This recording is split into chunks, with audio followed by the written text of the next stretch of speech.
go beyond the next vision thing, the healthcare thing, and go to welfare reform and talk about what we can expect in terms of welfare reform.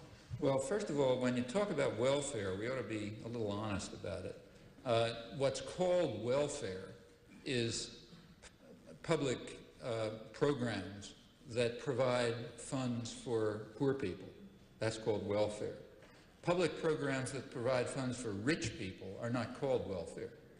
But in fact, that's what most of the public funds are. So for example, now the way it's done, it's like, aid for mothers with dependent children, that you see. I mean, you don't see much, but, a few pennies go that way.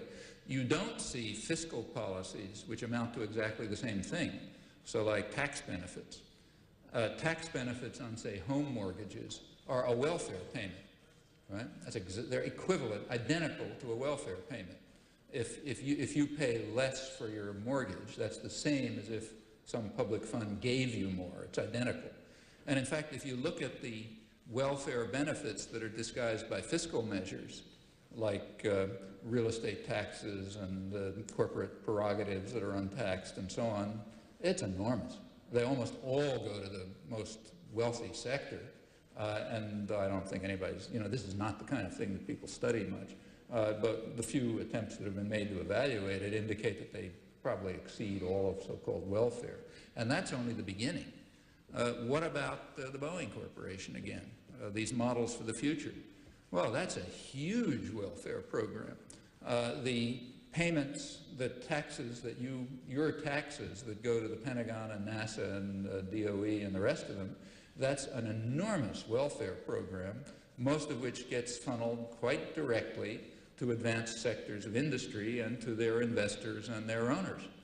And the top managerial levels, and some of it trickles down to parts of the workforce. But primarily, if you look at the distribution of funds, it's a tremendous welfare program for the rich. The same with Export-Import Bank loans. That's your taxes, remember. And they're going to compel foreign countries to purchase exports from U.S.-based manufacturers who, for all you know, may be producing abroad, maybe having their production done abroad because they're multinationals. Well, you try to add up all this stuff. There are enormous welfare programs which go primarily to the wealthy and the powerful. And that's not a big surprise, after all. I mean, they, after all, run the state apparatus. Why be surprised if they design it in their interests? This is a truism that goes back to people like Adam Smith, in fact. It's obvious. So when you talk about welfare reform, remember what's being discussed under that rubric is a little tiny fraction of it, namely the part that helps some poor people. Well, how should that be reformed? In my opinion, it should be reformed by enormously expanding it and cutting back on the welfare of the rich. But those are topics that are not going to be on the agenda. The welfare programs for the rich are not going to be on the agenda unless people like you put them there. Then they can be on the agenda.